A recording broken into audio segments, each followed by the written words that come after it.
Miss Marple and the Masked Halloween Killer. Welcome, friends, to Warm Pages. I'm Edward, and it's lovely to have you with us. Quick question. Do you enjoy crisp winter evenings or sunlit summer afternoons more? Let us know in the comments and do subscribe for daily stories. Now, on to tonight's tale. Chapter 1. Lanterns, Bonfire, and a Forfeit. The evening air held that particular chill that comes only on the last day of October, when autumn finally surrenders to the inexorable approach of winter. Miss Jane Marple, wrapped in her good gray coat and a sensible woolen scarf, stood at the entrance to the St. Mary Mead Parish Hall and surveyed the scene before her with the quiet attention that was so characteristic of her. Paper pumpkins, cut with varying degrees of artistic skill by the children of the village, hung from every available surface. Their grinning faces, illuminated by candles within, cast dancing shadows across the walls. The smell of wood smoke drifted in from the green, where the bonfire was already blazing merrily, and mingled with the sweeter scents of toffee apples and spiced cider. It was, Miss Marple reflected, very much like the Halloween celebrations of her youth, though perhaps rather more organized. Mrs. Sybil Hart saw to that. Mrs. Hart, formidable in purple tweed and a hat that suggested she meant business, was directing operations with the precision of a field marshal. She stood near the stage at the far end of the hall, clipboard in hand, checking items off with sharp, decisive strokes of her pencil. The Women's Institute, Miss Marple knew, took these parish events very seriously indeed. Too seriously, some might say, though one would not say it within Mrs. Hart's hearing. A hand touched her elbow, and Miss Marple turned to find her old friend Lady Bantry beside her. Dolly Bantry's eyes sparkled with the sort of mischief that age had not diminished in the slightest.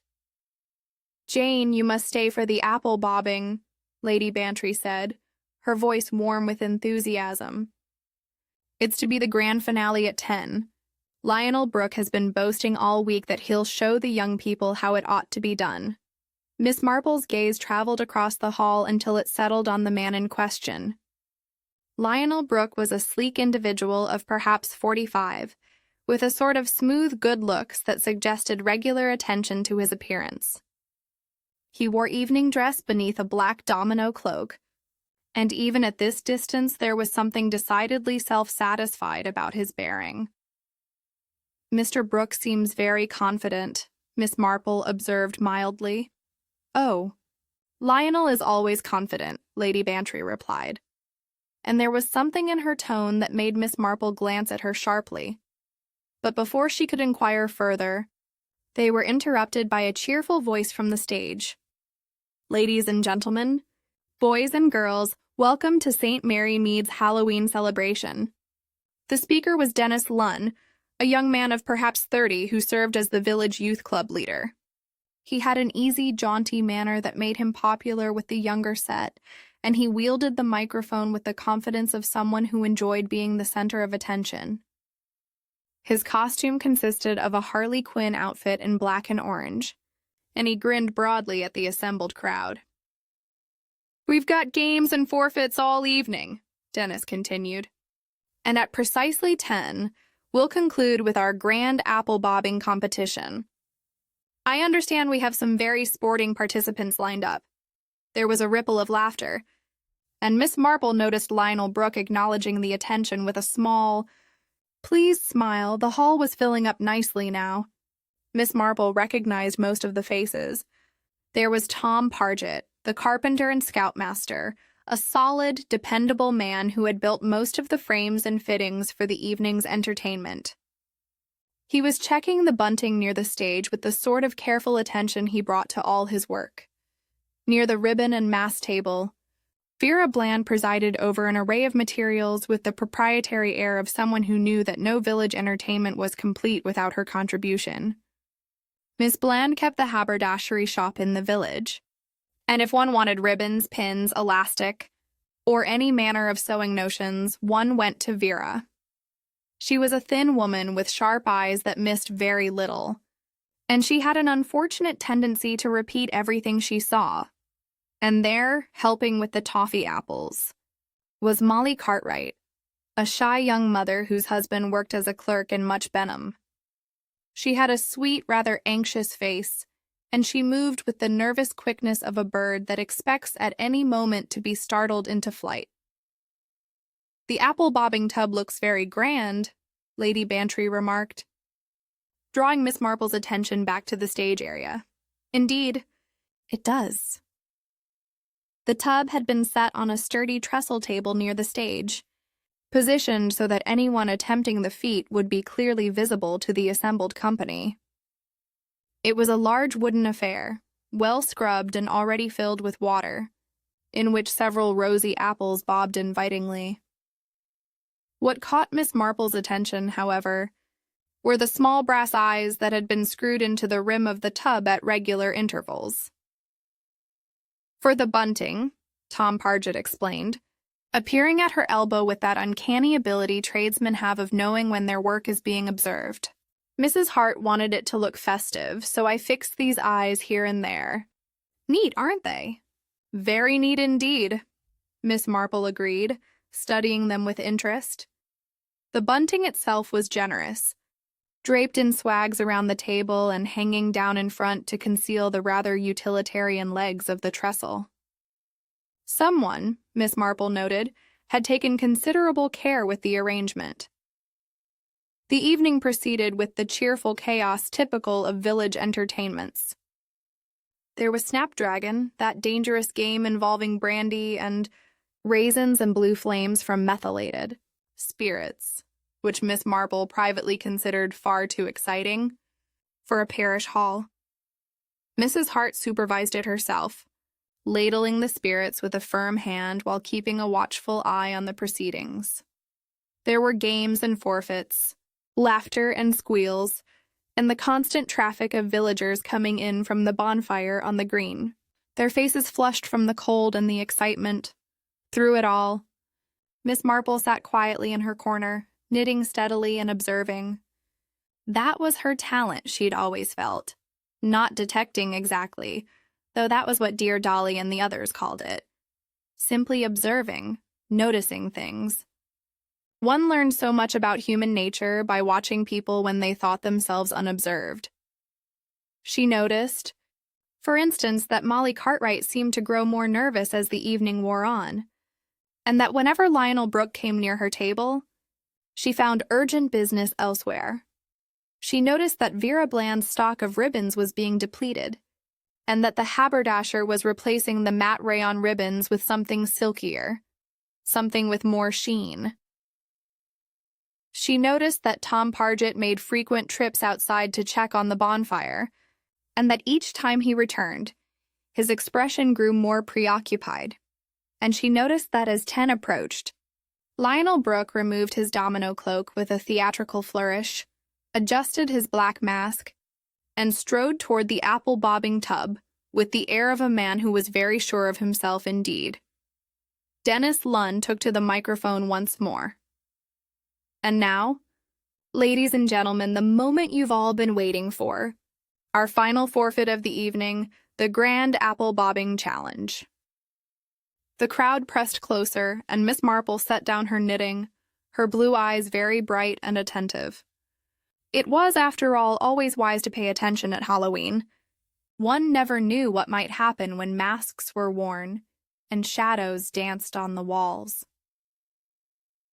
Chapter 2. A Mask at the Tub and Silence.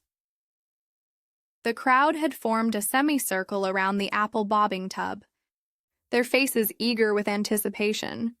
In the flickering light from the paper pumpkins, they looked almost medieval. Miss Marple thought, like figures from some ancient harvest ritual. Lionel Brooke stood before the tub, his black domino mask firmly in place, his hands clasped behind his back in the prescribed manner for the forfeit. The mask's ribbon, Miss Marple noticed with the vague interest of someone who had spent a lifetime noticing small details, was an unusual shade of mauve satin that caught the light rather prettily. Dennis Lunn's voice rang out cheerfully from the stage. "Now then, Mr. Brooke, You know the rules.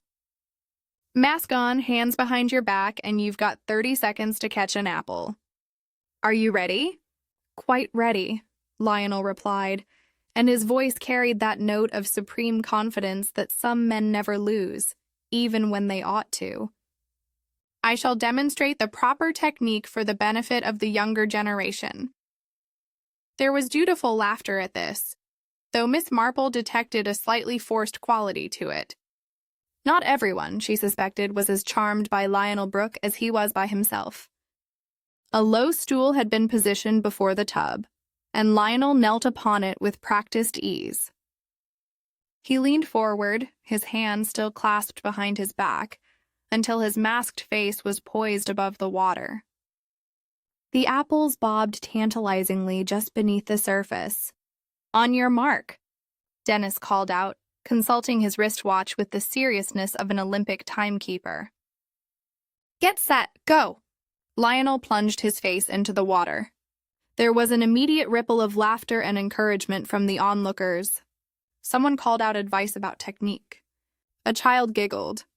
The hall was warm with the press of bodies and bright with anticipation. 10 seconds passed. 15.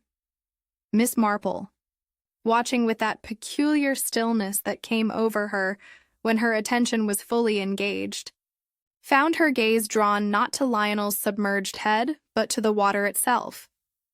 It was remarkably still, considering the splashing one would expect from such an endeavor. 20 seconds. 25. The laughter was fading now, replaced by a murmur of concern. It was too long, surely. Even the most determined apple bobber needed to breathe, I say, someone muttered behind Miss Marple. Shouldn't he come up? Dennis Lunn's jovial expression had shifted to something more uncertain. He stepped down from the stage, still clutching his microphone. "Mr. Brooke, time's up, old man. You can—" But Lionel did not move. There was a scrape of a chair being pushed back hastily. Then Dennis was at the tub, reaching down to grasp Lionel's shoulders. "Come on now, Brooke. That's quite enough showing off." He pulled, but there was a resistance, a terrible stillness to the body that made several women gasp. With a grunt of effort, Dennis hauled Lionel's head from the water. The mask was still in place, but water streamed from it in rivulets. Lionel's body sagged bonelessly, and there was a collective intake of breath from the crowd as he was lowered to the floor. "Stand back!" The voice was that of Dr. Haydock, who had been warming himself by the Snapdragon Bowl. He pushed through the press of people with the authority of his profession. "Give him air, for God's sake!" Miss Marple remained where she was, but her blue eyes were very bright and very sharp. While everyone else's attention was on the prone figure and the doctor's urgent ministrations, she found herself looking at the tub itself. The water was almost perfectly still now, save for the gentle bobbing of the forgotten apples. But there, clinging to the wooden rim just beneath the surface, was a single bubble. Such a small thing, really. Just a tiny pocket of air trapped against the wood. It should not have been there. Dr. Haydock worked quickly, his movements practiced and efficient. But after less than a minute, he sat back on his heels with an expression that told its own story. "I'm sorry," he said quietly. "He's gone." The words fell into a shocked silence. Then, as if someone had released a catch, chaos erupted. Women began to cry. Men spoke in loud, confused voices. Mrs. Hart's strident tones rose above the rest, demanding order, demanding explanation. Inspector Slack, who had been enjoying a pint at the Blue Boar and had wandered over to see the festivities, arrived at a run, his face flushed with more than just the cold night air. "What's all this?" he demanded, pushing his way through. "What's happened here?" Dennis Lunn, his Harley Quinn costume suddenly garish in the harsh reality of the moment, spread his hands helplessly. "I don't know, Inspector. He was bobbing for apples, and then he just didn't come up.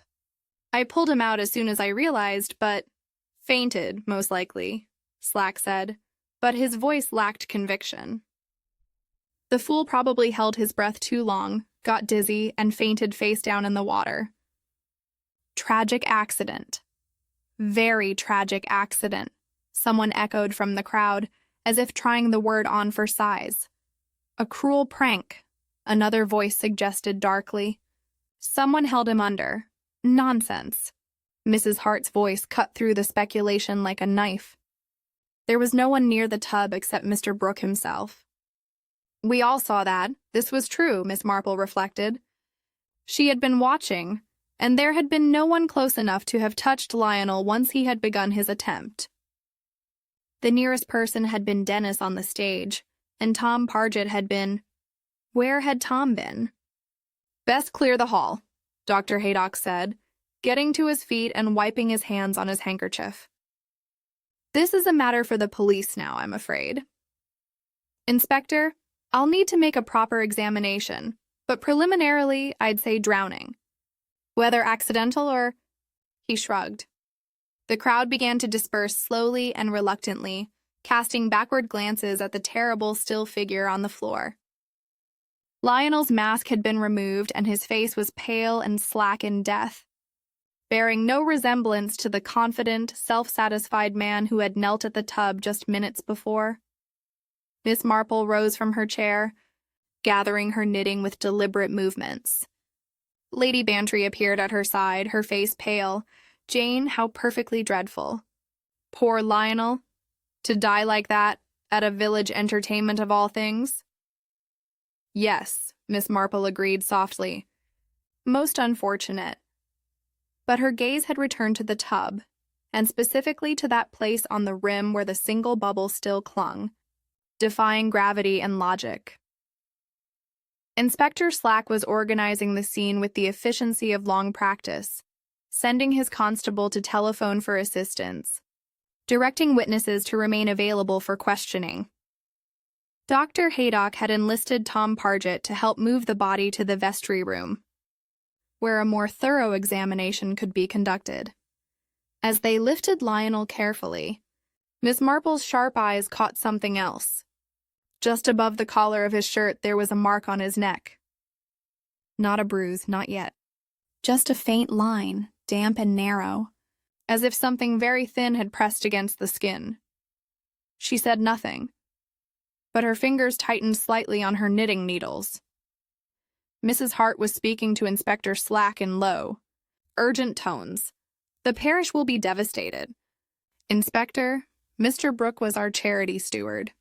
He organized all the raffles, managed the funds. This is a terrible loss. Well, Slack said gruffly, clearly uncomfortable with death at a social gathering. These things happen. Tragic, but there it is. Medical emergency, most likely, heart perhaps, or a seizure of some kind. But as he spoke, his eyes went to the apple-bobbing tub with an expression of deep suspicion, as if he expected it to reveal its secrets through sheer force of his official displeasure. Miss Marple moved quietly toward the tub, apparently to collect a ball of wool that had rolled near it. As she bent down, her hand touched the rim of the tub, her fingers finding one of the small brass eyes that Tom Pargett had installed for the bunting. There was a groove there, she realized, a smooth, worn groove beside the brass eye, as if something fine and taut had been drawn across it repeatedly or with great force. She straightened, slipping the ball of wool into her knitting bag, her face thoughtful. Behind her, Inspector Slack was ushering the last of the onlookers out, promising that statements would be taken in due course, and that the matter was well in hand. But Miss Marple, standing in the now quiet hall with its cheerful paper pumpkins and its tragic apple bobbing tub, knew with the certainty, born of long experience, that this matter was very far from being in hand. Someone had killed Lionel Brooke. The question was not whether, but how. And most importantly, who. Chapter 3. Miss Marple notices a wet line. The vestry room was a small, austere space that smelled faintly of mothballs and furniture polish. It served as a storage room for the parish's lesser treasures, old hymnals, surplus candlesticks, and a somewhat battered harmonium that had been replaced 3 years ago, but which no one had quite the heart to dispose of. Now it served a grimmer purpose. Lionel Brooke lay on a makeshift bier constructed from 2 trestle tables pushed together and covered with a clean, white cloth that Mrs. Hart had produced from somewhere. Even in death, there was something vaguely theatrical about him, as if he were merely playing a part and might rise at any moment to take his curtain call. Dr. Haydock stood beside the body, his bag open on a nearby chair. He had removed his jacket and rolled up his sleeves, and his normally jovial face was set in the lines of professional concentration. Miss Marple stood in the doorway, her knitting bag over her arm. She had not been invited into the room precisely, but neither had she been asked to leave. It was a technique she had perfected over many years, the art of being present without being intrusive, of observing without appearing to do so. "Terrible business, Haydock," Inspector Slack was saying, pacing back and forth in the limited space like a caged animal. "Terrible business indeed. You're quite certain it was drowning?" "Oh, drowning certainly killed him," Dr. Haydock replied, examining Lionel's face with careful attention. "There's water in the lungs, no question about that. But whether he drowned because he fainted, or for some other reason." He trailed off, frowning. Miss Marple took a small step into the room. Neither man appeared to notice. "What other reason could there be?" Slack demanded. "He put his face in the water. Something went wrong, and he drowned. Tragic, yes, but hardly mysterious." "Perhaps," Dr. Haydock said, but his tone suggested he found this explanation less than satisfactory. "Still, I'd like a closer look. Miss Marple, would you mind handing me that lamp from the table?" So he had known she was there after all. Miss Marple brought the lamp over, holding it steady while the doctor bent closer to examine the body. "What's that on his cuff?" she asked quietly. Dr. Haydock glanced at where she indicated. Lionel's left cuff bore a crescent-shaped mark, a sort of soapy gray scum that might have come from the water in the tub. "Just residue from the water, I expect," the doctor said, though it was oddly placed. "If he'd been thrashing about, you'd expect his sleeves to be wet higher up." "His hands were behind his back," Miss Marple reminded him. "The forfeit required it." "Ah, yes, so they were." Dr. Haydock moved the lamp, and its light fell across Lionel's neck. There was a moment of absolute silence. "Good Lord," the doctor breathed. Inspector Slack stopped his pacing. What is it?" "Look here." Dr. Haydock's finger hovered just above the skin of Lionel's neck, careful not to touch, just above the collar line. "Do you see it?" Miss Marple saw it. The mark she had noticed earlier was more visible now in the direct lamplight. A faint line circled the neck, narrow as a thread, still damp. It was not quite a bruise, not yet, but the skin showed signs of compression, of something having pressed against it with considerable force. "That wasn't there before," Slack said, but his voice lacked certainty. "It was," Miss Marple said gently. "Only it wasn't as visible then. As the skin has settled, the mark has become more apparent." Both men looked at her, and she met their gazes calmly. "I noticed it when Mr. Pargett and the doctor were moving the body in the hall. Just a damp line, barely visible, but it was there." Dr. Haydock produced a magnifying glass from his bag and examined the mark more closely. "It's consistent with ligature pressure," he said slowly. "Something thin and strong drawn tight around the neck. Not quite tight enough to leave a deep bruise, but certainly tight enough to restrict the carotid arteries and prevent him from raising his head." "You're saying he was strangled?" Slack's voice had risen half an octave. "No, not strangled. Drowned, as I said. But I'm suggesting that something may have held him down in the water, something around his neck that kept him from pulling his head up.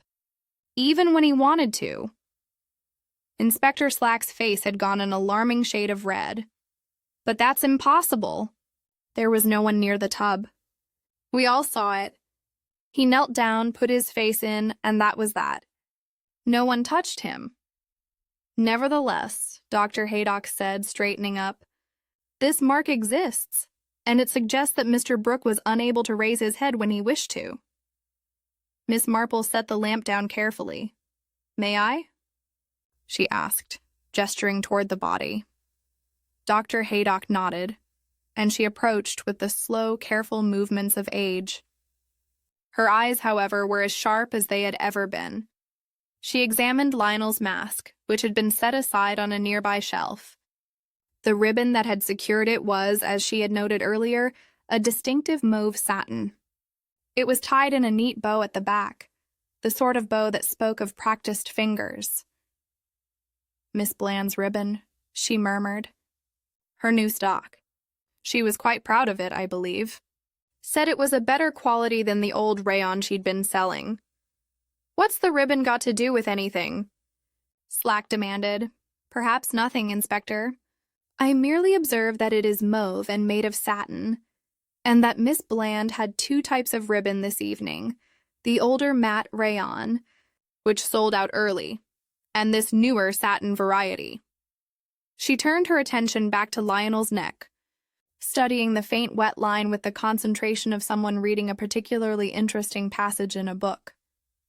A line like this, she said thoughtfully, would be made by something very thin and very strong, wire, perhaps, or cord, or fishing gut.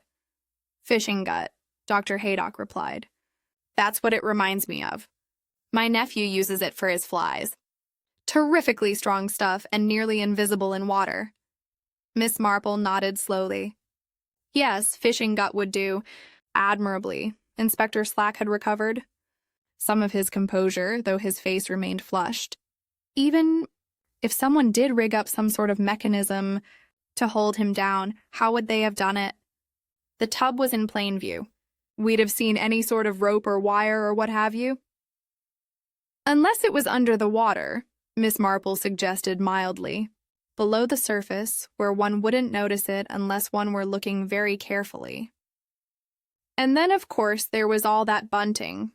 Around the table, hiding the underside very effectively, moved toward the door, then paused and turned. Back, Dr. Haydock, would you say that mark is consistent with something that was in place for perhaps 30 seconds, no more? The doctor considered. Yes, I'd say so. Any longer, and the bruising would be more severe. As it is, it's barely visible. Another few hours, and it might have faded entirely. How convenient for the killer, Miss Marple observed. If we had not looked so closely. Now see here, Slack began, but Miss Marple held up a gentle hand. I believe, Inspector, that I should like to examine the tub itself more carefully. With your permission, of course. Slack looked as though he wanted to refuse, but Dr. Haydock intervened. Can't do any harm? Slack, and Miss Marple has an eye for these things. As you well know. The inspector grumbled something uncomplimentary under his breath, but he nodded curtly. Very well.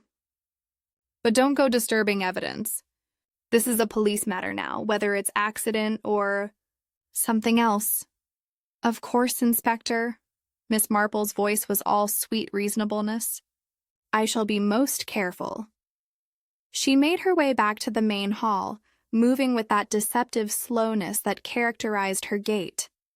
Behind her, she could hear Slack and Haydock conferring in low voices, but she paid them no attention. The hall was empty now, save for one of Slack's constables standing guard near the door.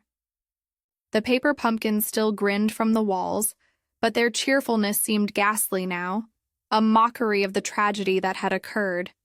The apple bobbing tub sat where it had been, water still and dark.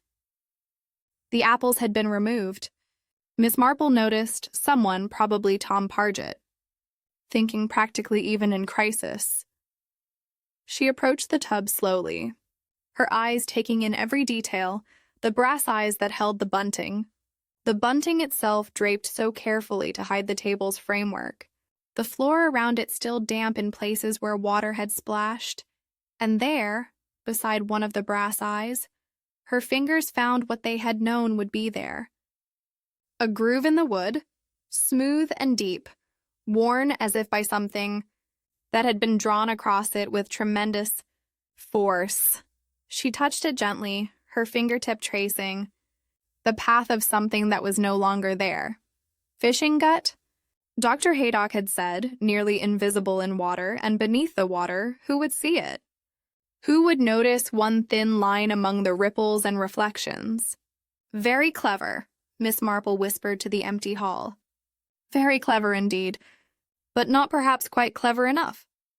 Chapter 4, The Brass Eyes and the Roller. The bunting hung in festive swags around the apple-bobbing table, orange and black crepe paper that rustled faintly in the draught from the door. It had been arranged, Miss Marple recalled, with particular care by Tom Pargett, who took pride in his work. Too much care, perhaps. She bent down, her knees protesting the movement with a familiar ache of advancing years, and peered beneath the edge of the bunting where it draped to the floor. The constable by the door shifted his weight but said nothing.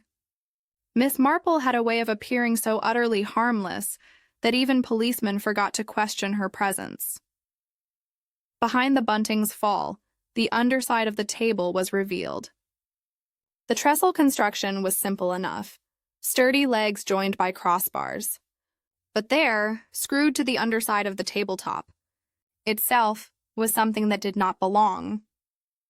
Small wooden roller, perhaps 3 inches in diameter and 6 inches.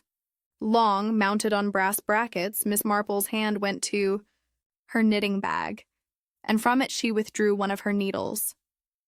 The needles were good steel, long and smooth, and she had found over the years that they had uses beyond the making of jumpers and scarves. She extended the needle carefully and tapped the roller. It turned smoothly on its axis, well-oiled and silent. "Miss Marple, what are you doing down there?" Tom's voice made her start slightly. She had not heard him approach. But there he was, standing a few feet away with an expression of concern on his honest, weathered face. "Oh, Mr. Pargett," she said, beginning the slow process of rising. He hurried forward to offer his arm, which she accepted with a grateful smile. How kind. These old knees, you know. They don't bend as easily as they once did. "You shouldn't be poking about under there," Tom said, though his tone was more worried than reproachful. "Inspector Slack wouldn't like it." "No, I don't suppose he would," Miss Marple agreed pleasantly. "I was merely admiring your handiwork. That roller mechanism is very cleverly installed." Tom's face, which had been merely concerned, now showed a hint of color in the cheeks. "The roller?" "Oh, that, yes, well, Mrs. Hart asked me to fix it there for the bunting, you see. She didn't want it catching or tearing when people moved about. The roller keeps it smooth." "How very practical," Miss Marple said. "And was it your idea or Mrs. Hart's?" "Mrs. Hart's, I believe. Or perhaps—" He frowned, trying to remember. "Someone mentioned it to her, I think." "Yes, that was it. One of the ladies suggested it would look smarter if the bunting hung properly, and Mrs. Hart told me to see to it." "And you installed it this afternoon?" "Yesterday evening, actually. Wanted to make sure everything was ready with plenty of time." Miss Marple nodded thoughtfully. She touched the edge of the roller with one finger, then examined the finger with interest. There was a faint residue on it, slightly waxy to the touch. "You waxed it," she observed. "Well, yes. Makes it turn smoothly, doesn't it?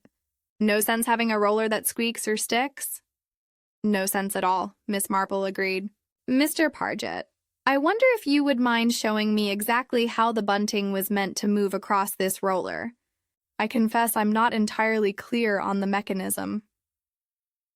Tom looked uncomfortable, but good manners and his natural desire to explain his work won out over his unease. "It's simple enough," he said. Crouching down beside the table. "See, the bunting would normally hang straight down, but if someone pulled it to adjust it, it would slide over the roller here rather than catching on the wood. Like this, he demonstrated, pulling gently on the bunting. It moved smoothly, sliding over the waxed roller with barely a whisper of sound. Miss Marple watched with great attention. And beneath the roller, what's that board there? Tom followed her pointing finger and his flush deepened. Oh, that. Yes. Well, that's just a bit of scrap I used to brace the table leg. It was wobbly, you see, and Mrs. Hart wanted everything stable, so I hinged a board there to press against the leg. Miss Marple knelt down again, more carefully this time, and examined the board in question. It was indeed hinged, attached to the crossbar with two small brass hinges. The front edge of the board showed a distinct polish, as if something had rubbed against it repeatedly. A treadle, she said softly. I beg your pardon? Nothing, Mr. Pargett. Just thinking aloud. She rose again, accepting his assistance. Tell me, did you notice anything unusual about the bunting this evening? Any tears or damage? There was a small nick, Tom admitted reluctantly, near the top edge by one of the brass eyes. I noticed it after the accident. Thought perhaps someone had caught it with a pin or something. A pin? Miss Marple repeated. Yes. That might explain it. But her eyes said she believed no such thing. Tom Pargett shifted his weight from foot to foot, clearly anxious to be elsewhere. If there's nothing else, Miss Marple, I should be getting back. The scouts will be wondering where I've got to, and the bonfire needs damping down properly. Of course. You were at the bonfire during Mr. Brooks' attempt at the apple bobbing, were you not? That's right, checking the guy ropes. We'd had a bit of wind earlier, and I wanted to make sure nothing would topple. The boys saw me there. I'm sure they did, Miss Marple said gently. Thank you for explaining about the roller. Mr. Pargett, most illuminating? He nodded, still looking troubled, and made his escape toward the door. Miss Marple stood for a long moment, staring at the innocent-looking bunting. Then she bent once more, ignoring her protesting knees, and examined the roller with her knitting needle. The wax was there, certainly. But there was something else as well, a faint discoloration. Along one edge, as if something had been drawn across it with great force, something that had worn away the waxen bit into the wood beneath. She straightened and moved to examine the brass eyes on the rim of the tub more carefully. There were 4 of them, placed at regular intervals. The one she had noticed earlier, with its telltale groove, was positioned directly above where the roller sat beneath the table. If one were to thread a line through that brass, and run it down under the table, over the roller, and then to that hinged board, a press of the foot would draw the line tight. A release would slacken it, silent, invisible, deadly. Very clever indeed, Miss Marple murmured. But Mr. Pargett built it at someone's suggestion, not knowing its true purpose. The poor man is merely a craftsman, who takes pride in his work. She glanced toward the door where Tom had disappeared, then back at the mechanism. The question now was not how it had been done. The question was who had suggested that roller be installed and who had known exactly how to use it. Miss Marple picked up her knitting bag and walked slowly toward the vestry, her mind working through the problem with the methodical precision of someone untangling a particularly knotted skein of wool. Inspector Slack would need to know about the roller and the treadle. But first, she needed to understand a few more things, starting with the curious matter of the blue methylated spirits near the Snapdragon Bowl. Chapter 5. Blue meths on the floorboards. The eye. Snapdragon Bowl sat on its designated table near the refreshment area, a large ceramic affair that still bore the faint acrid smell of methylated spirits. The game had been popular earlier in the evening, as it always was at Halloween gatherings, despite being rather dangerous. Or perhaps because of it. There was something about snatching raisins from burning brandy that appealed to the more adventurous souls. Miss Marple approached the table with her customary care, her eyes scanning the floor around it. Lady Bantry, who had been hovering near the vestry door, looking pale and distressed, noticed her friend's interest and came over. "Jane, surely you're not still investigating." Inspector Slack said it was an accident. "A terrible accident. Did he say that, Dolly?" Miss Marple asked mildly, not looking up from her examination of the floorboards. How definite of him. "Well, he said it seemed most likely. Dr. Haydock found water in poor Lionel's lungs, so clearly he drowned, and since no one was near the tub..." She trailed off as Miss Marple knelt down rather more smoothly than one might have expected and touched the floor with one finger. "What on earth are you doing? Looking at a stain, my dear."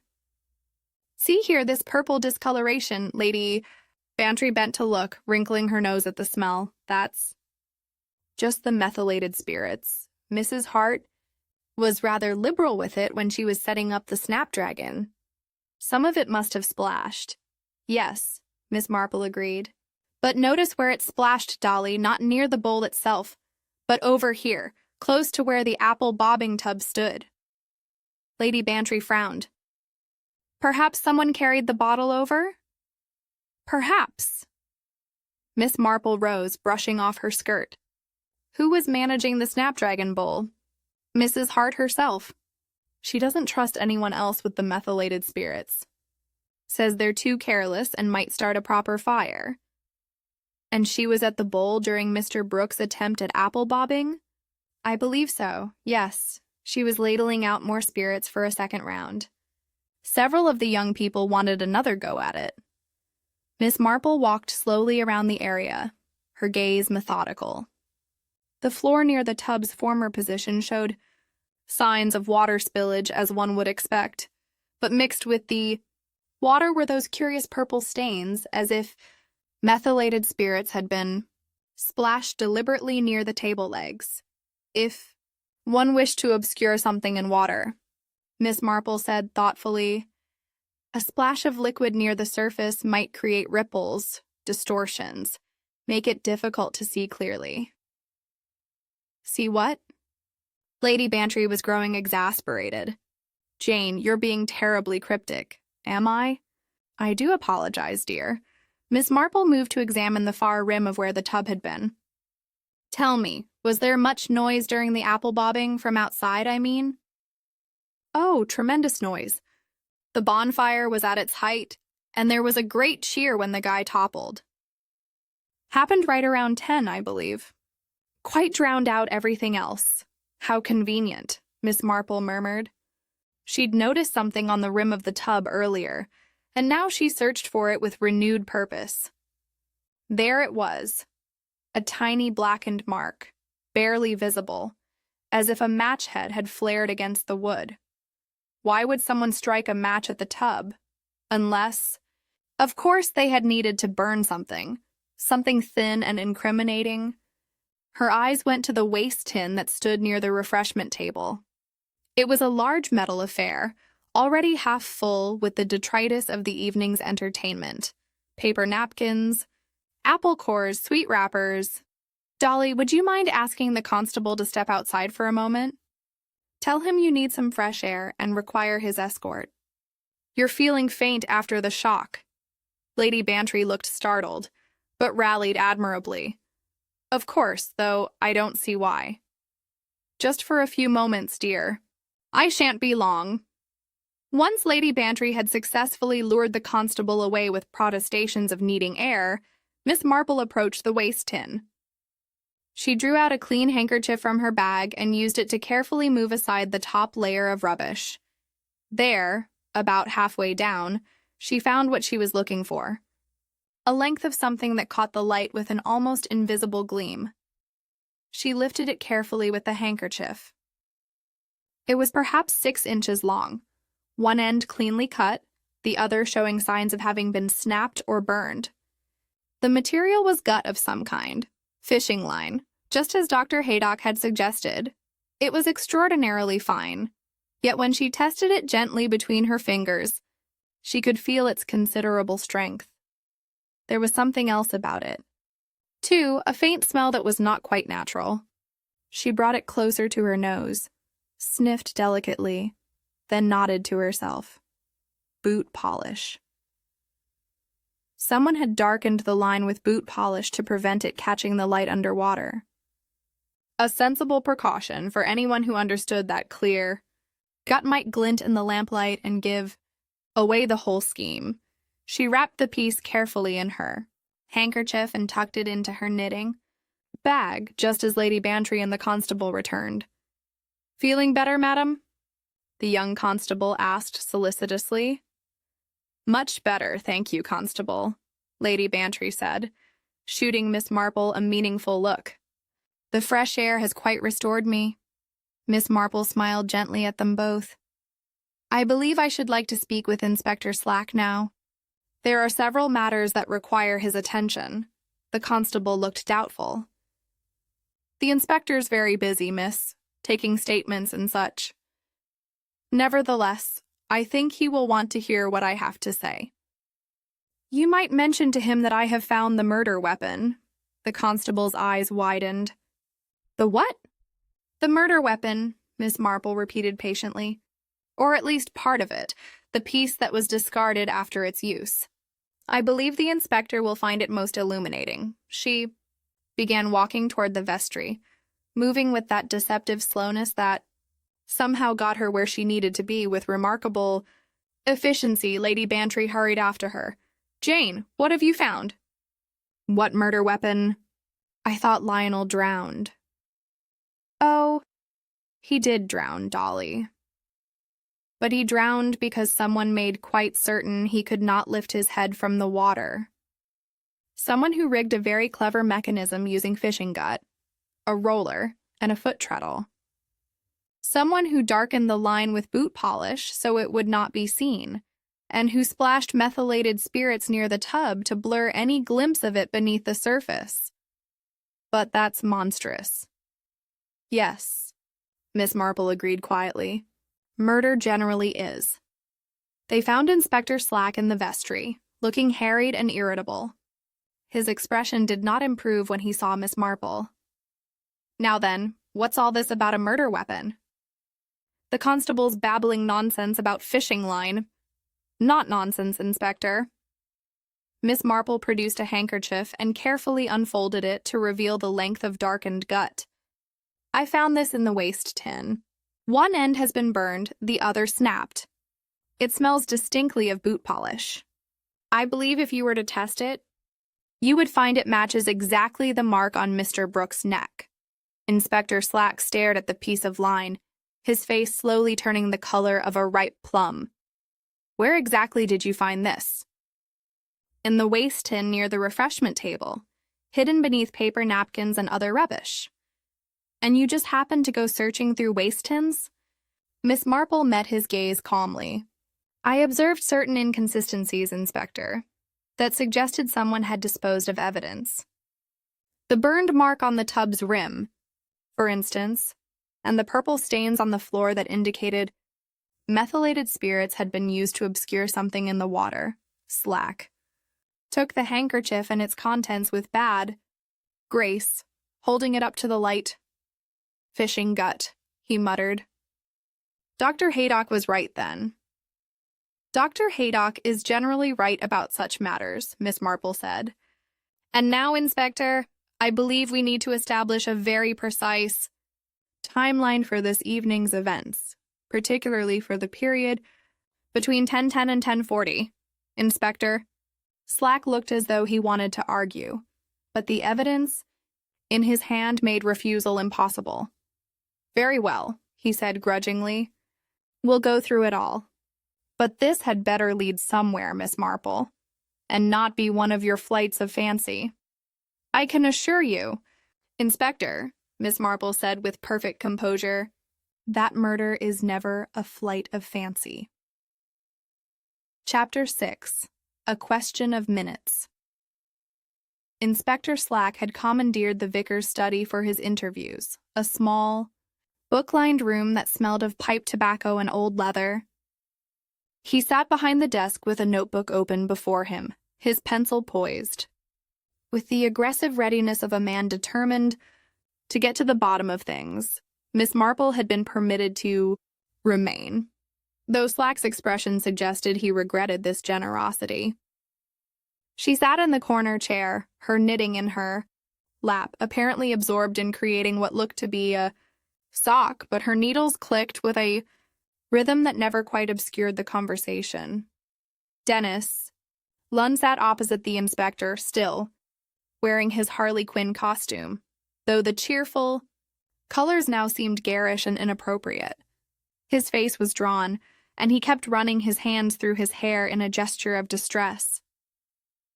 "Now then, Mr. Lunn," Slack began, consulting his notes. "You were the master of ceremonies, so to speak. Walk me through the evening's events, particularly the period before Mr. Brooke." "Before the incident," Dennis swallowed hard. "I was on stage most of the time, announcing the games, keeping things moving along, and Mrs. Hart is very particular about the schedule. And at precisely 10, you announced the apple bobbing forfeit." "That's right. It was meant to be the finale, you see. I'd been building up to it all evening, making little jokes about who would dare attempt it." "Mr. Brooke volunteered?" "Well, not exactly volunteered. It had been arranged beforehand. Mrs. Hart likes things organized, so she'd asked Lionel, Mr. Brooke, if he'd be willing to do the final forfeit. He was quite keen, actually said it would be good fun." Miss Marple's needles paused for just a moment, then resumed their steady rhythm. "When did Mrs. Hart arrange this with Mr. Brooke?" "Yesterday evening, I believe, at the rehearsal. We ran through the order of events, and she suggested he do the apple bobbing to close things out." "I see. And did anyone else know about this arrangement?" Dennis frowned, thinking, "Well, yes, I suppose several people did. Tom Pargett was there. He was checking the stage setup, and Vera Bland came in to drop off the costume supplies. Mrs. Hart mentioned it then, I'm fairly certain." "What about Mrs. Cartwright?" "Molly Cartwright?" A flush crept up Dennis's neck. "Molly, why would she—" I don't recall if she was there or not." But his discomfort suggested otherwise. Slack made a note and moved on. "During the actual apple bobbing, where were you standing?" "On the stage, as I said, with the microphone. I had a clear view of the tub. And you saw no one approach it, no one near Mr. Brooke." "No one. That's what makes it so baffling. One moment he was bobbing away, and the next he just didn't come up." "How long would you say elapsed before you realized something was wrong?" Dennis hesitated. 20 seconds, perhaps 25. It's hard to say exactly. Time feels different when you're watching something like that. "And then you pulled him out immediately." "As fast as I could. I jumped down from the stage and hauled him up by the shoulders, but he was already—" Dennis's voice cracked. "Already gone." Slack dismissed him with instructions not to leave the village, and Dennis departed with obvious relief. Mrs. Sybil Hart entered next, her purple tweed looking slightly the worst for wear, but her bearing as formidable as ever. She seated herself with the air of someone granting an audience rather than undergoing questioning. She'd noticed something on the rim of the tub earlier, and now she searched for it with renewed purpose. There it was, a tiny blackened mark, barely visible, as if a match head had flared against the wood. Why would someone strike a match at the tub? Unless, of course, they had needed to burn something thin and incriminating. Her eyes went to the waste tin that stood near the refreshment table. It was a large metal affair, already half full with the detritus of the evening's entertainment. Paper napkins, apple cores, sweet wrappers. "Dolly, would you mind asking the constable to step outside for a moment? Tell him you need some fresh air and require his escort." You're feeling faint after the shock. Lady Bantry looked startled, but rallied admirably. Of course, though I don't see why. Just for a few moments, dear. I shan't be long. Once Lady Bantry had successfully lured the constable away with protestations of needing air, Miss Marple approached the waste tin. She drew out a clean handkerchief from her bag and used it to carefully move aside the top layer of rubbish. There, about halfway down, she found what she was looking for. A length of something that caught the light with an almost invisible gleam. She lifted it carefully with the handkerchief. It was perhaps 6 inches long, one end cleanly cut, the other showing signs of having been snapped or burned. The material was gut of some kind, fishing line, just as Dr. Haydock had suggested. It was extraordinarily fine, yet when she tested it gently between her fingers, she could feel its considerable strength. There was something else about it. Too, a faint smell that was not quite natural. She brought it closer to her nose, sniffed delicately, then nodded to herself. Boot polish. Someone had darkened the line with boot polish to prevent it catching the light underwater. A sensible precaution for anyone who understood that clear gut might glint in the lamplight and give away the whole scheme. She wrapped the piece carefully in her handkerchief and tucked it into her knitting bag just as Lady Bantry and the constable returned. "Feeling better, madam?" the young constable asked solicitously. "Much better, thank you, constable," Lady Bantry said, shooting Miss Marple a meaningful look. "The fresh air has quite restored me." Miss Marple smiled gently at them both. "I believe I should like to speak with Inspector Slack now. There are several matters that require his attention." The constable looked doubtful. "The inspector's very busy, miss, taking statements and such. Nevertheless, I think he will want to hear what I have to say." "You might mention to him that I have found the murder weapon." The constable's eyes widened. "The what?" "The murder weapon," Miss Marple repeated patiently. "Or at least part of it, the piece that was discarded after its use. I believe the inspector will find it most illuminating." She began walking toward the vestry, moving with that deceptive slowness that somehow got her where she needed to be with remarkable efficiency. Lady Bantry hurried after her. "Jane, what have you found?" "What murder weapon?" "I thought Lionel drowned." "Oh, he did drown, Dolly. But he drowned because someone made quite certain he could not lift his head from the water. Someone who rigged a very clever mechanism using fishing gut, a roller, and a foot treadle. Someone who darkened the line with boot polish so it would not be seen, and who splashed methylated spirits near the tub to blur any glimpse of it beneath the surface. But that's monstrous." "Yes," Miss Marple agreed quietly. "Murder generally is." They found Inspector Slack in the vestry, looking harried and irritable. His expression did not improve when he saw Miss Marple. "Now then, what's all this about a murder weapon?" "The constable's babbling nonsense about fishing line." "Not nonsense, Inspector." Miss Marple produced a handkerchief and carefully unfolded it to reveal the length of darkened gut. "I found this in the waste tin. One end has been burned, the other snapped. It smells distinctly of boot polish. I believe if you were to test it, you would find it matches exactly the mark on Mr. Brooks' neck." Inspector Slack stared at the piece of line, his face slowly turning the color of a ripe plum. "Where exactly did you find this?"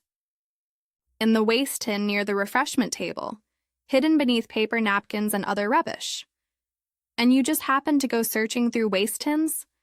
Miss Marple met his gaze calmly. "I observed certain inconsistencies, Inspector, that suggested someone had disposed of evidence.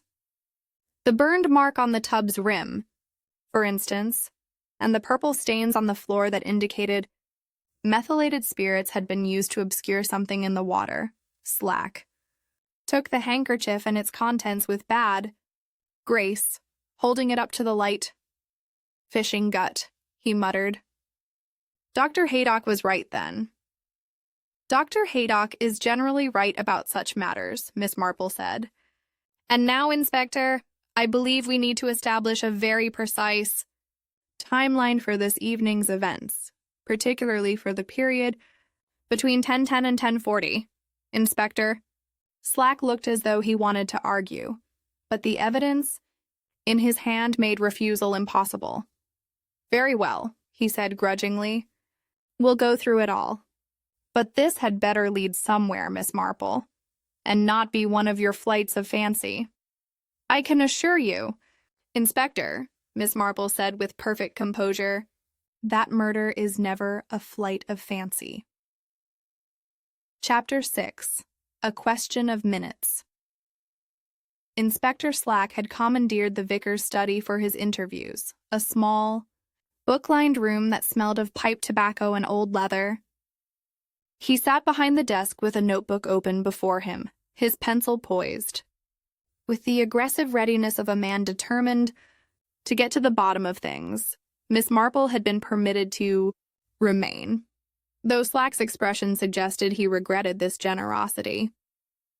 She sat in the corner chair, her knitting in her lap, apparently absorbed in creating what looked to be a sock, but her needles clicked with a rhythm that never quite obscured the conversation. Dennis Lunn sat opposite the inspector, still wearing his Harley Quinn costume, though the cheerful colors now seemed garish and inappropriate. His face was drawn, and he kept running his hands through his hair in a gesture of distress. Now then, Mr. Lunn, Slack began, consulting his notes. You were the master of ceremonies, so to speak. Walk me through the evening's events, particularly the period before Mr. Brooke. Before the incident, Dennis swallowed hard. I was on stage most of the time, announcing the games, keeping things moving along, and Mrs. Hart is very particular about the schedule. And at precisely 10, you announced the apple bobbing forfeit. That's right. It was meant to be the finale, you see. I'd been building up to it all evening, making little jokes about who would dare attempt it. Mr. Brooke volunteered? Well, not exactly volunteered. It had been arranged beforehand. Mrs. Hart likes things organized, so she'd asked Lionel, Mr. Brooke, if he'd be willing to do the final forfeit. He was quite keen, actually said it would be good fun. Miss Marple's needles paused for just a moment, then resumed their steady rhythm. When did Mrs. Hart arrange this with Mr. Brooke? Yesterday evening, I believe, at the rehearsal. We ran through the order of events, and she suggested he do the apple bobbing to close things out. I see. And did anyone else know about this arrangement? Dennis frowned, thinking, well, yes, I suppose several people did.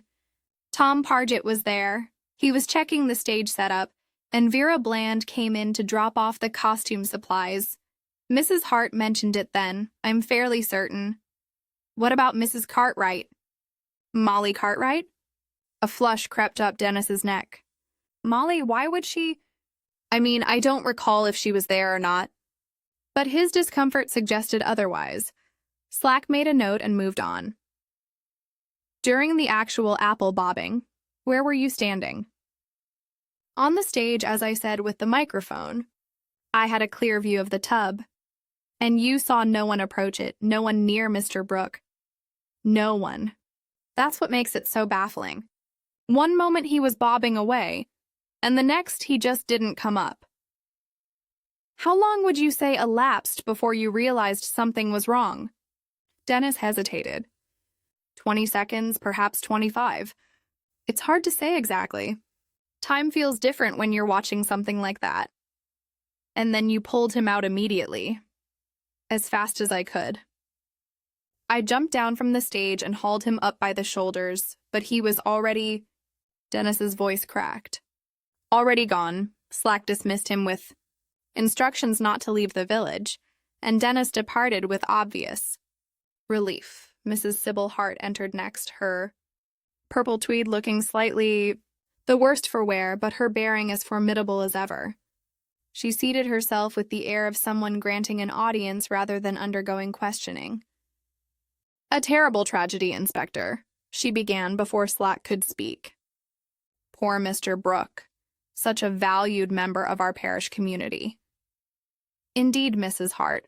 I understand you organized this evening's entertainment." "The Women's Institute organized it, Inspector. I merely coordinated the arrangements, and you asked Mr. Brooke to perform the final forfeit.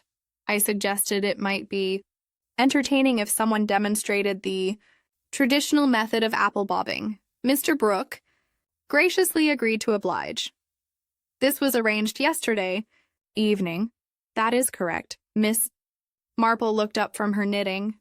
"Mrs. Hart, if I might ask, whose idea was it to have the roller mechanism installed beneath the table, the one for the bunting?" Mrs. Hart turned her gaze on Miss Marple with the expression of someone noticing an insect. "I fail to see what that has to do with anything, but if you must know, I believe it was suggested by someone. I cannot recall precisely who. It seemed a sensible idea, to prevent the bunting from looking untidy." "Was it your idea to use the blue methylated spirits for the snapdragon?" "The blue meths, of course. It burns with a lovely flame, much more atmospheric than the ordinary kind. I purchased it specially from Carter's Hardware." "And during Mr. Brooks' apple bobbing, you were at the Snapdragon Bowl." A slight hesitation. "Yes, I was preparing for another round of the game, even though it was to be the final event of the evening." Mrs. Hart's nostrils flared slightly. "Some of the young people had requested it. I saw no reason to refuse." "Did you splash any of the methylated spirits near the apple bobbing tub?" "Certainly not." "What a peculiar question," Slack intervened.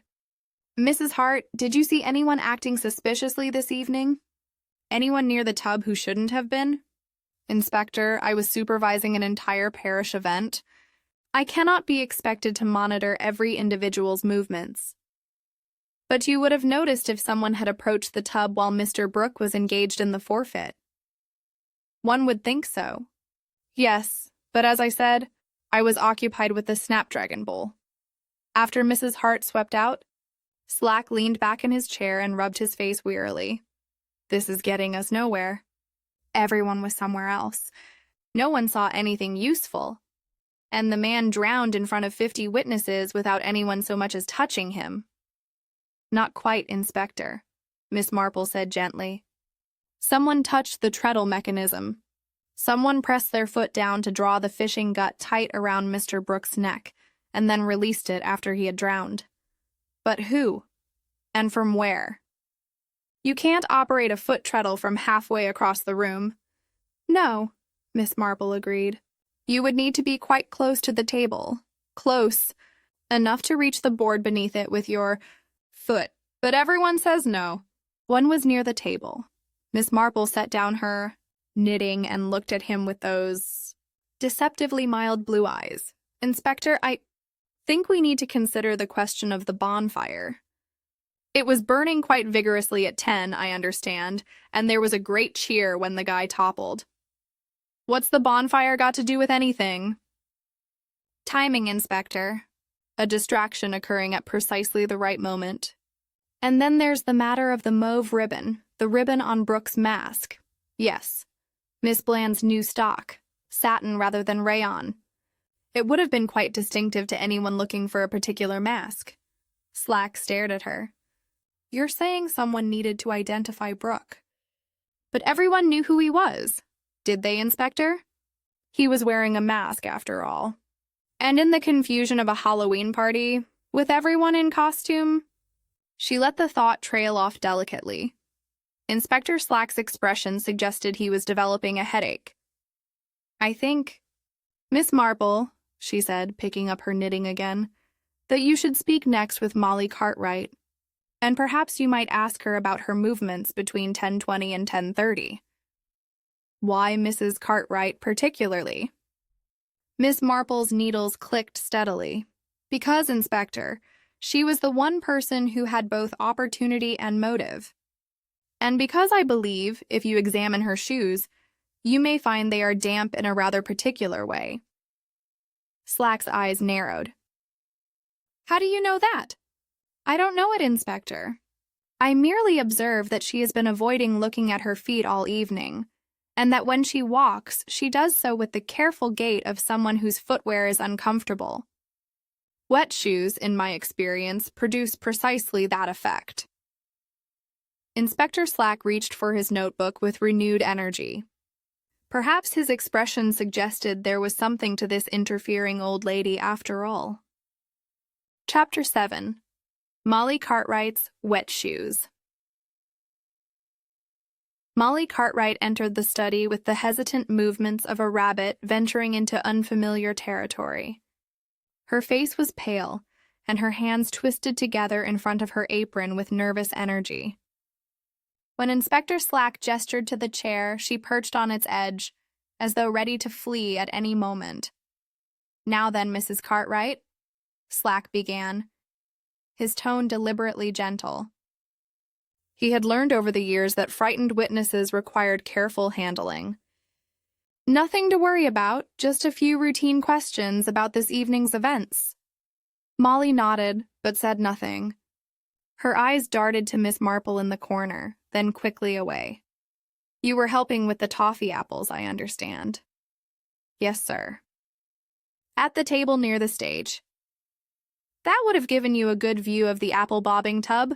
"I suppose so." "I wasn't really watching, though. I was busy with the apples and the caramel.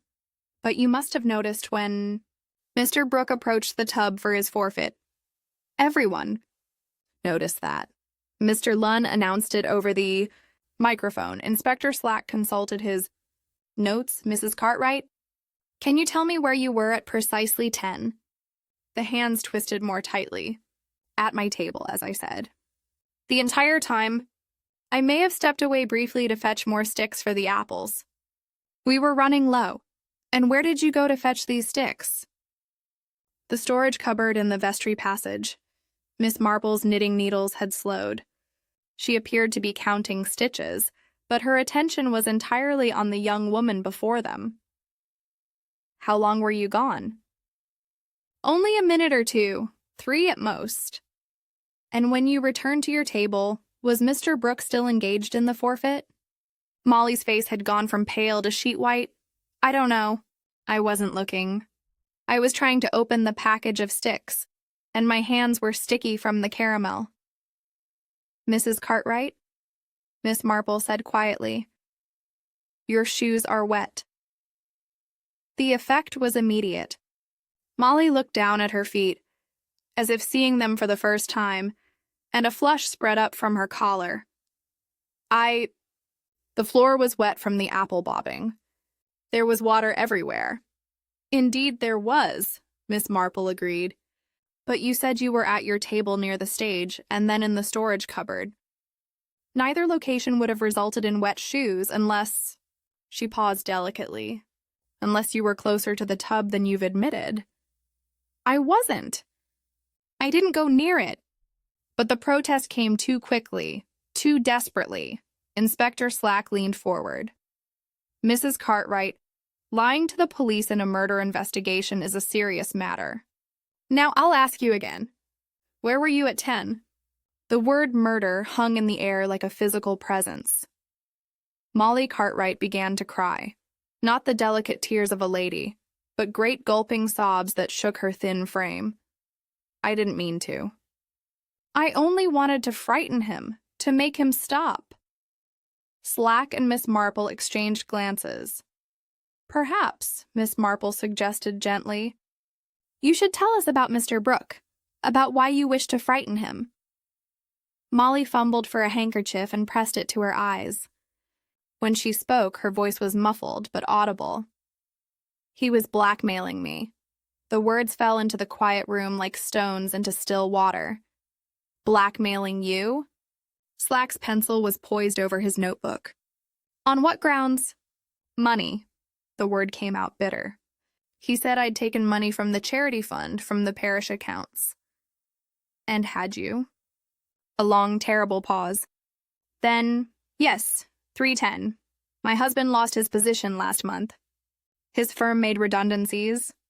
We had nothing for the rent, and the landlord was threatening to turn us out. I meant to put it back. I swear I meant to replace every penny once Herbert found new work. But Mr. Brooke discovered the theft. He was the charity steward. He managed all the accounts. He came to me last week and said he knew what I'd done. Said he'd have me arrested unless... She broke off, fresh tears streaming down her face. Unless I paid him $500. I didn't have $30 to save my home. How was I supposed to find $500? Her voice rose to something near hysteria. He said if I didn't pay by the end of the month, he'd report me to the vicar and the police. I'd go to prison, he said. Herbert would leave me. I'd lose everything. Dennis spoke as if reciting from a textbook.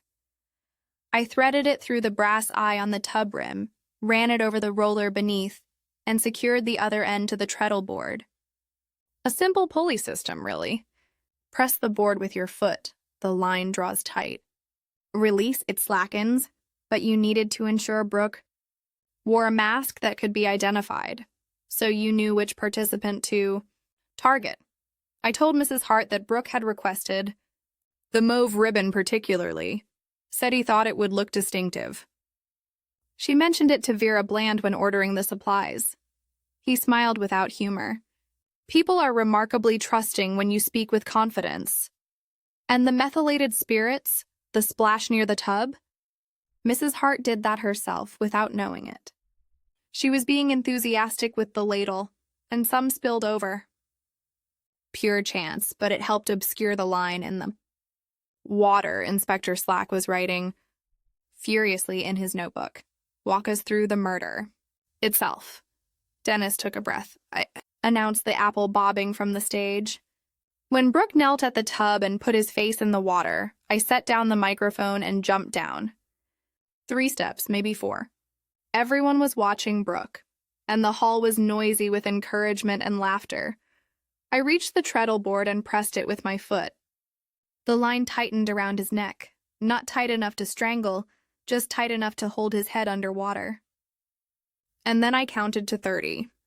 That's all it took, 30 seconds. He struggled at first, but he couldn't lift his head. His hands were behind his back, so he couldn't reach the line. After about 20 seconds, the struggling stopped. Dennis's voice remained eerily calm. The bonfire guy fell at 28 seconds. Tom had timed it perfectly, though he didn't know why I'd asked him to. Everyone cheered and looked toward the door. In that moment of distraction, I released the treadle, pulled the line free, and stepped back to the tub as if I'd just arrived. What did you do with the fishing gut? Snapped off the section that had been around his neck, burned one end with a match to fray it, make it look accidental, dropped it in the waste tin. The rest I coiled up and put in my pocket. I disposed of it in the bonfire later. The confession was complete, methodical, horrifying in its precision. Inspector. Slack closed his notebook. Dennis. Lunn, I'm arresting you for the murder of Lionel. Brooke? Dennis nodded as if this were expected. May I ask one thing? What? Molly, she approached the tub, didn't she? Just before it happened. I saw her from the stage but couldn't stop her. She wanted to frighten him, Miss Marple said quietly. To make him feel what she felt. She saw me operate the treadle. It wasn't a question. She saw a foot, nothing more. She didn't realize it was yours. Dennis closed his eyes briefly. Good, that's good. She shouldn't have to carry that knowledge. She'll have to carry the knowledge that you killed for her, Slack pointed out harshly. Better that than prison. Better than living under Brooke's thumb forever. As the constable led him away, Dennis looked back once at Miss Marple. I'm not sorry, he said. I'd do it again. The door closed behind him with a quiet finality. Chapter 10. Miss Marple reflects. The following afternoon found Miss Marple taking tea with Lady Bantry in the drawing room at Gossington Hall. Rain pattered against the windows, washing away the last traces of the Halloween decorations that still hung from lawns in the village. The paper pumpkins would be sodden now, their grins transformed into something melancholy. "I still can't quite believe it," Lady Bantry said, pouring milk into Miss Marple's cup with a hand that trembled slightly. Dennis Lunn, such a pleasant young man, always so helpful with the youth activities. And to think he murdered someone in cold blood right there in front of everyone. In front of everyone? Miss Marple agreed, accepting the cup. That was rather the point, I'm afraid. The best place to hide a murder is often in plain sight, where witnesses can later testify that nothing suspicious occurred. But how did you know it was him? When did you suspect? Miss Marple sipped her tea thoughtfully. There were several small things that didn't quite fit. The roller mechanism, for instance. Mrs. Hart had no reason to create such an elaborate device. She's a practical woman who values efficiency over flourish. Yet someone had gone to considerable trouble to ensure that roller was installed precisely where it needed to be. Tom Pargett built it, though. Yes, but Tom is a craftsman who follows instructions. Someone with mechanical knowledge had to design the system. Dennis Lunn runs the youth club workshop. He teaches carpentry to boys. He would know exactly how to create a simple but effective pulley mechanism.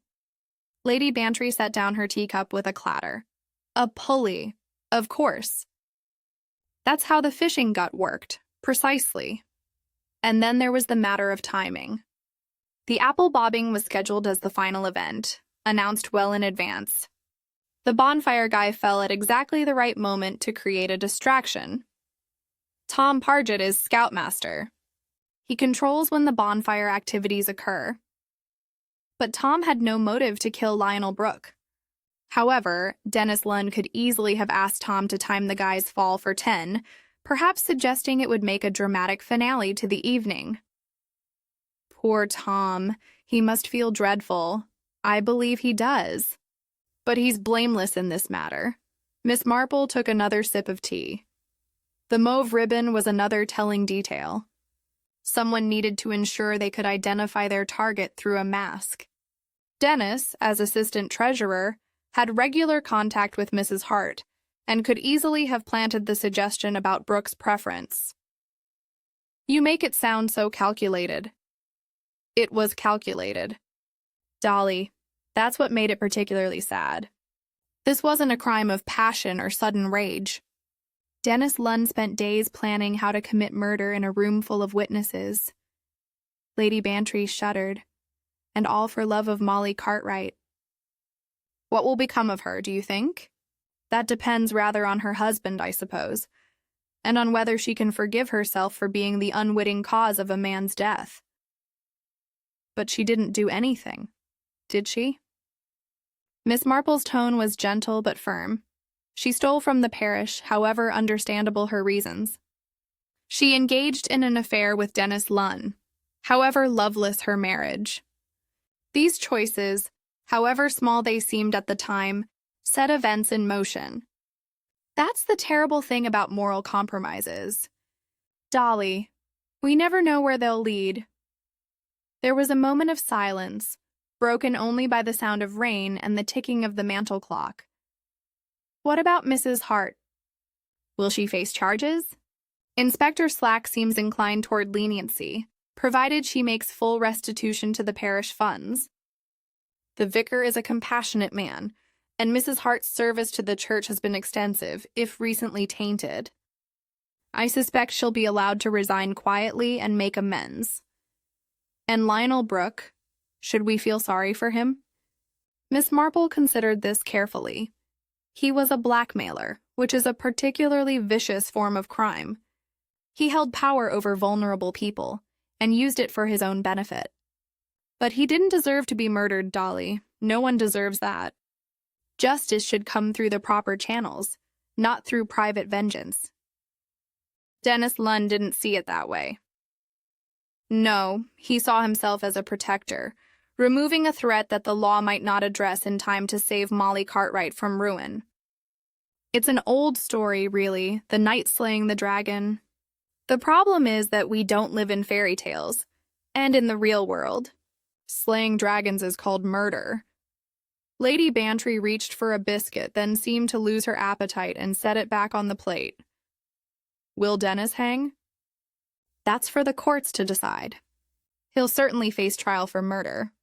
His confession was detailed and unrepentant, which won't help his case. Miss Marple's expression was sorrowful. He's thrown away his own life in an attempt to save Molly's. Whether she would have wanted that sacrifice is another question entirely. Love makes people do terrible things. Love, desperation, fear, pride. Miss Marple set down her teacup. I've seen it all in my years, Dolly. St. Mary Mead is a small village, but human nature is the same everywhere. We like to think ourselves civilized, but beneath the surface, we're all capable of darkness when pushed far enough. That's a rather bleak view, Jane, perhaps, but I prefer to think of it as realistic. Understanding human weakness doesn't mean condoning it, but it does help one recognize when tragedy is brewing. Miss Ida Marple picked up her knitting from the basket beside her chair. The signs were there. If one knew how to read them. Molly's nervousness, Dennis's protectiveness, the way both of them avoided Lionel Brooke at parish gatherings. But you couldn't have prevented it. No, that's the frustrating part of observation without authority. I could see the currents pulling people toward disaster, but I had no power to intervene until after the crime was committed. Lady Bantry poured more tea for them both. At least you solved it quickly. Imagine if Dennis had gotten away with it. He very nearly did. If Molly hadn't approached the tub and seen that foot on the treadle, if I hadn't noticed the groove beside the brass eye, if Dr. Haydock hadn't examined the body so carefully. Miss Marple shook her head. Murder is never as neat as murderers imagine. There are always traces, always small mistakes. Dennis was clever, but he couldn't account for everything. The boot polish on the fishing gut, that was clever of you to notice. It was the smell that gave it away, actually, and the fact that clear gut would have glinted in the lamplight, potentially revealing the mechanism. Dennis thought of that detail, which showed how carefully he'd planned. They sat in companionable silence for a while, watching the rain stream down the windows. Outside, St. Mary Mead looked gray and subdued, as if the village itself were mourning. Finally, Lady Bantry spoke. Will you attend the trial, Jane? If I'm called as a witness, yes. Otherwise, I think not. I've seen enough of this tragedy. Miss Marple's needles clicked steadily, creating order from chaos, one stitch at a time. What I hope is that some good may come from it. Perhaps the parish will examine its charity procedures more carefully. Perhaps people will think twice before taking justice into their own hands. Perhaps Molly Cartwright will find the strength to build an honest life. That's rather optimistic, is it? I've always found that even in the darkest situations, there are opportunities for redemption. Not for everyone, perhaps. Dennis Lunn will pay for his crime. But for the others, Mrs. Hart, Molly Cartwright, even poor Tom Pargett, who built a murder weapon unknowingly, there's still a chance to choose better paths. Lady Bantry smiled, some of her natural cheerfulness returning. You're a remarkable woman, Jane Marple. You see the worst in people, but somehow maintain faith in their capacity for good. Not faith, exactly. Call it experience. I've seen people at their worst and their best, often the same people at different times. Miss Marple looked up from her knitting, her blue eyes sharp and clear. We're none of us purely good or purely evil. Dolly. We're all muddling through as best we can, making choices that seem right at the time, and living with the consequences. The rain continued to fall, washing the village clean, and in her corner chair, Miss Marple knitted steadily on, finding comfort in the familiar rhythm, the endless pattern of creation that had sustained her through so many cases, so many tragedies. Tomorrow the sun would rise again on St. Mary. Mead. Life would continue. And somewhere in the corners and shadows of ordinary village existence, the seeds of the next mystery were perhaps already taking root, but that was for another time.